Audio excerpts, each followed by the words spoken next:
Welcome back my dear students. आज हमारा जो टॉपिक है इसका नाम है यूनिफॉर्म सर्कुलर मोशन, यानी कि शॉर्ट में हम लोग इसको यूसीएम कहेंगे। तो चलो अगर नोट्स बनाने का मन है तो हेडिंग डाल दें UCM. Okay, uniform circular motion में होता क्या? यूनिफॉर्म को समझते हो मीनिंग? यूनिफॉर्म का मतलब होता है एकदम कांस्टेंट वेलोसिटी लेके चले, यानी स्पीड कांस्टेंट है बट डायरेक्शन चेंज होती रह सकती है।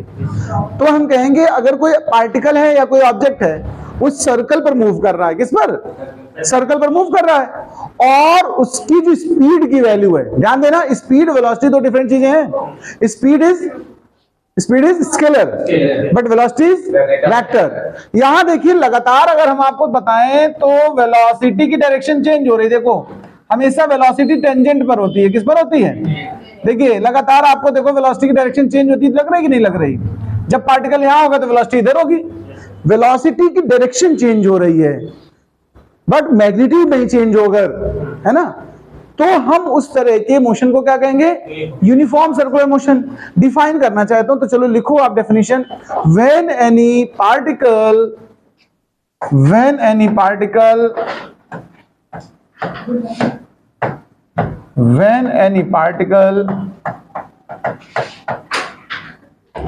moves on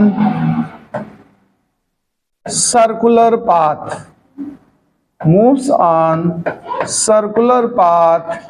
with constant speed,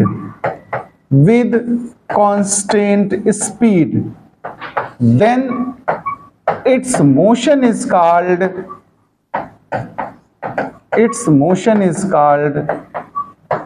uniform circular motion.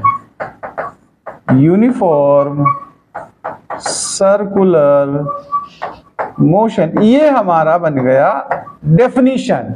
Example जब तक ना हो तब तक डेफिनेशन कंप्लीट ना माने, आप समझ लें। अब जैसे एग्जाम्पल की बात करते हैं, यूनिफॉर्म सर्कुलर मोशन बहुत नेचर में है। जैसे अर्थ का रोटेशन अराउंड द सन, हालांकि इसके पाथ को हम इलिप्टिकल कहते हैं। कैसे कहते हैं? इलिप्टिकल। लेकिन अगर उस सर्कुलर मान लें तो फिर वो यूनिफॉर्म होगा। हाँ, अगर हम क्लॉक की हैंड्स की बात करें, second hand, minute hand, hour hand, इनका तो परफेक्ट यूसीएम है। ठीक है, तो लिख दीजिए एग्जांपल में मोशन ऑफ सेकेंड हैंड और मिनट हैंड और hour hand in clock is uniform circular motion. ये एग्जांपल एक हो जाएगा, नोट करिए। अब देखिए इसके बाद हम एक टॉपिक डिस्कस करने वाले हैं जिसको हम बोलते हैं एंगुलर डिस्प्लेसमेंट। क्या बोलते हैं? चलो हेडिंग डालो भाई सब लोग, angular displacement. Okay, angular displacement. अच्छा, डिस्प्लेसमेंट तो सुना ही होगा आप लोगों ने, नॉर्मल डिस्प्लेसमेंट। डिस्प्लेसमेंट तो होता है shortest distance. Okay, but angular displacement में क्या होता है? एंगल ही होता है। ये क्या होता है? जैसे अभी हमने लिया था तो ये पार्टिकल यहां से चलते चलते इस जगह पहुंच गया, सपोज करिए, तो इसने कोई एंगल कवर किया कि नहीं कवर किया? बताओ। तो ये जो कवर किया ये थीटा एंगल ही है, ये एंगुलर डिस्प्लेसमेंट भी इसको कह सकते हो। अच्छा, तो ये ध्यान देना फार्मूला वैसे एंगल का होता क्या? बताओ। अच्छा, एंगल इज इक्वल टू क्या होता है? बताओ। आर्क बाय रेडियस होता कि नहीं होता? बताओ। अच्छा, तो एंगल अगर हमने थीटा लिखा है, आर्क को हमने सपोज करो कोई नाम दे दिया, एस नाम दे दिया। जो आर्क बना ये पॉइंट सपोज करो P0 इनिशियल था, ये P1 हो गया जा करके, तो P0 से P1 के बिटवीन की डिस्टेंस को आप S लिख सकते हो और रेडियस को आप R लिख सकते हो कि नहीं लिख सकते हो? बताओ। तो इसको हमने लिख दिया S बाई R। आप ऐसे भी लिख सकते हो बट इसका एक हम डिफरेंशियल फॉर्म और सिखा रहे हैं, उसको भी आप नोट कर लीजिए। सुनिए पहले तो, ये देखिए सर्कल बना दिया मैंने। क्या बना दिया? सर्कल। सर्कल पर ये सपोज करो P0 है, जैसे कोई इनिशियल बिगिनिंग यहां से हो रही है, और पहले नंबर पे ये ट्रेवल करते करते P1 पे चला गया, तो ये एंगल हो गया हमारा θ1। कितना हो गया? भाई P0 तो एकदम बिगिनिंग हुआ और θ1 ट्रेवल करके P1 पॉइंट पे पहुंच गया, फिर थोड़ी देर और चला ये सपोज करो और ये पहुंच गया हमारा सेकंड पॉइंट P2 पर। कहां पहुंच गया? तो इस एंगल को हम क्या नाम देंगे? θ2 नाम देंगे? नहीं देंगे? बताओ। अच्छा, अब हम इस बार ये वैल्यू फाइंड करने वाले हैं। ये इसको आप ले लो आर्क डेल्टा है, हम डेल्टा फॉर्म में ले रहे हैं। और ये जो चेंज हुआ एंगल का ध्यान देना प्लीज, अगर हम एंगल की वैल्यू ये इस वाले की इसकी बात करें तो θ2 माइनस θ1 है कि नहीं, वो बताओ। अगर इस एंगल को हम पता करना चाहें इस वाले को तो हम क्या कहेंगे? टोटल ये θ2 है और इतना θ1, तो बीच का बचा कितना? θ2 माइनस θ1। और आर्क को हमने डेल्टा फॉर्म में लिखा हुआ है, रेडियस को हम आर ही लिख दें, तो ये डेल्टा थीटा नहीं लिखा जा सकता? बताओ। चेंज ऑफ एंगल हम कहेंगे डेल्टा। तो यही वाला फॉर्मूला, ये नॉर्मली मतलब सिंपल फॉर्मूला हो गया, theta any angle is equal to arc by radius. But ये डिफरेंशियल पैटर्न पे हो गया। किस पे हो गया? डिफरेंशिएशन पैटर्न पे। तो delta theta is equal to delta S by are.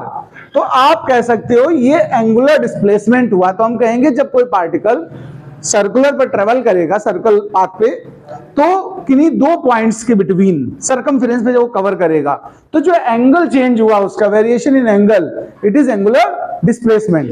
Definition इसकी लिख लो, बाद में ये डायग्राम और फार्मूला नोट करना। लिखिए definition, the change in circular position, sorry angular position, the change in angular position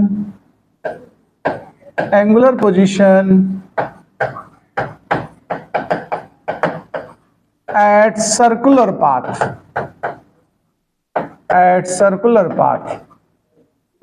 for a particle is called angular displacement। Angular displacement, ये कोई नई चीज नहीं, एंगल ही है। एंगुलर डिस्प्लेसमेंट गिवन एज में यहां लिख लो, ये जो लिखा मैंने गिवन एज ही लिखा है। ये पहले पूरा इतना पूरा ऐसा करके और करके इस डायग्राम को बनाइए, इस वाले को, और यहां पर ये वाला फार्मूला यहां तक नोट कर लीजिए आप। देखो, एंगुलर डिस्प्लेसमेंट को सीखने के बाद हमारा जो अगला पॉइंट आता है वो होता है एंगुलर वेलोसिटी। तो चलिए हेडिंग डाल लें, एंगुलर वेलोसिटी। अच्छा, नॉर्मली अगर वेलोसिटी डिफाइन करनी है तो आपको पता क्या डेफिनेशन होती है? वेलोसिटी होता क्या है? Displacement upon time. भाई सिंपल, अगर हम आपसे पूछे वेलोसिटी को डिफाइन करिए, किसको डिफाइन करना है? वेलोसिटी। तो आप बोलोगे velocity is equal to displacement by time. यही तो होता है कि नहीं, बताओ? Displacement by time. ओके, अच्छा ये तो हो गया वेलोसिटी की डेफिनेशन। बट हमारा यहाँ रिक्वायरमेंट क्या है? Angular velocity. तो अगर इसकी हम बात कर रहे हैं, यहाँ पर एंगुलर वेलोसिटी लगा दे रहे हैं, एंगुलर बढ़ा दे रहे हैं, तो यहाँ भी तो एंगुलर लगेगा कि नहीं लगेगा, बताओ? तो बड़ा आसान डेफिनेशन देखो आ गई। एंगुलर वेलोसिटी बतानी तो एंगुलर डिस्प्लेसमेंट अपॉन टाइम। तो जब वेलोसिटी डिफाइन करते थे तो याद है कैसे डिफाइन करते थे? The displacement covered during 1 second. बोलो बोलो। या displacement covered in unit time, ये भी तो कह सकते हो, इज नोन एज वेलोसिटी। तो यहां पर एंगुलर के लिए बोलना है तो the angular displacement covers in unit time is known as angular velocity. इसमें कोई नई डेफिनेशन है क्या? तो लिखो, चलो स्टार्ट करो लिखना। डेफिनेशन लिखो, पहले आप डिफाइन करेंगे। लिखिए, द एंगुलर डिस्प्लेसमेंट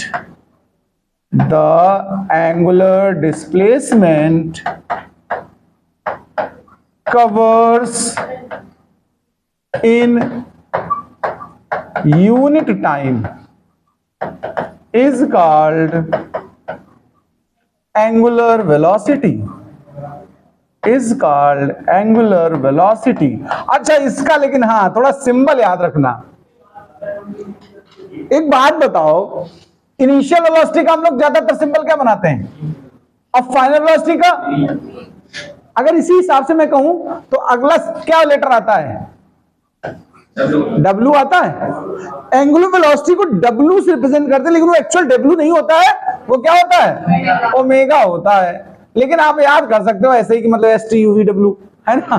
तो W यानी अगला लेटर हमारा, यहां जो इसका सिंबल यूज करने, मतलब हाँ वो फार्मूला लिख लिया, बताओ। अच्छा, अब आप डेफिनेशन का फार्मूला लिखें और फार्मूले के बाद इसका सिंबल लिख दे, ओमेगा इज इक्वल टू, होता ओमेगा है बट डब्ल्यू ही समझ लो और क्या है, omega is equal to angular displacement. अभी सिखाया हमने क्या, डेल्टा थीटा, नहीं सिखाया? ये तो सिखाया था। और टाइम को हम डेल्टा टी लिख दें ऐसे। इसी को, ये पार्शियल डिफरेंशियल फॉर्मेशन है। कौन सा फॉर्मेशन है? इसी को हम अगर लिमिट ले लें थोड़ा सा, इसमें एक्चुअली में एवरेज का साइन लगाते हैं पहले तो, ये इसका फॉर्मूला एक्चुअली ये है ओमेगा बार। इसमें जब लिमिट ले लेते हैं, टाइम बहुत छोटा ले लेते हैं, शॉर्ट इंटरवल ऑफ टाइम, ऐसे टी गोज टू जीरो, इसको क्या पढ़ते हैं? Delta T goes to zero, goes to या टेंड्स टू बोलते हैं इसको, क्या बोलते हैं? या तो आप इसको टेंड्स टू कहें, क्या बोले, टेंड्स टू या तो कहें, या फिर आप इसे क्या कहें, गोज टू, मतलब हुआ नहीं है, होने जा रहा है। Omega bar is equal to, यहां भी लिमिट लगा दी, दोनों साइड अपने तरफ से लिमिट ली है मैंने, टाइम इंटरवल को वेरी शॉर्ट बनाने के लिए, टाइम इंटरवल को छोटा करने के लिए। अब जब लिमिट अप्लाई कर दिया जाता है तो ये जो एवरेज वाला फार्मूला है वो सिंपल में कन्वर्ट हो जाता है, और ये जो डेल्टा वाले फार्मूले होते हैं सब डी में कन्वर्ट हो जाते हैं। किसमें?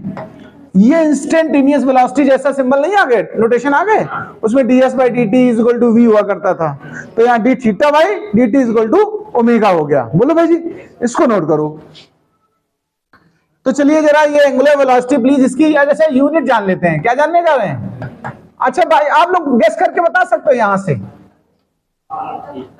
थीटा की यूनिट क्या होती है? यानी angle, SI unit radian, SI unit क्या होती है? Radian, very good. और टाइम की सेकंड, अभी मैं यूनिट की बात कर रहा हूं, रेडियन पर सेकंड हो गई किसकी? एंगुलर वेलोसिटी की। अच्छा इसका डायमेंशनल फार्मूला अगर हम पूछें आपसे, डायमेंशनल फार्मूला की बात करूं मैं तो भाई, रेडियन तो डायमेंशनलेस है और टाइम का होता है टी, तो टी इनवर्स हो गई। बोलो, ये भी वेलोसिटी है भाई, तो वेलोसिटी कैसी क्वांटिटी होती है? वेक्टर, तो ये कैसी क्वांटिटी हो गई? वेक्टर। इतना नोट कर लो पहले तो। एंगुलर वेलोसिटी आप जान गए हैं, लीनियर वैसे आप जानते हैं, बट हम थोड़ा सा बताना चाहते हैं दोबारा से एक बार। तो एंगुलर वेलोसिटी जानने के बाद आप डाल दें आर्टिकल लीनियर वेलोसिटी। क्या जानेंगे? एक बार फिर से जानेंगे लीनियर वेलोसिटी। इसमें ज्यादा कहानी नहीं लिखाएंगे, मतलब डेफिनेशन नहीं लिखा रहे, डेफिनेशन तो आपको पता ही है क्या होती है linear velocity. The displacement covered in unit time is known as linear velocity. ये तो पीछे पढ़ा चुका हूं मैं, अब मैं फार्मूला लेकिन यहां बताऊंगा।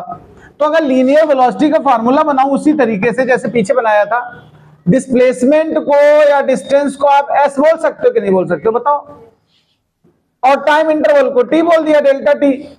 ये वही एवरेज फॉर्म में लिखा है। अगर इसमें लिमिट लगा देते हैं हम लोग कभी अपनी तरफ से ऐसे, देखो ये तो एवरेज फिनिश हो जाता है, फिर उसका मतलब परफेक्टनेस आ जाती है, उसमें क्या आ जाती है, मतलब वो डेल्टा की जगह क्या बन जाएगा, डी में कन्वर्ट हो जाता है। किस में कन्वर्ट हो जाता है? तो जो लीनियर वेलोसिटी का फार्मूला बनेगा वो पता क्या बनेगा, ds अपॉन dt। क्या बनेगा भाई साहब? ds upon dt। ये तो फार्मूला हो गया। अच्छा यही यूनिट बना लो, चलो यूनिट क्या बनेगी बताओ, मीटर पर सेकंड, भाई डिस्टेंस मीटर और टाइम सेकंड। तो डायमेंशनल फार्मूला क्या बना, LT माइनस 1।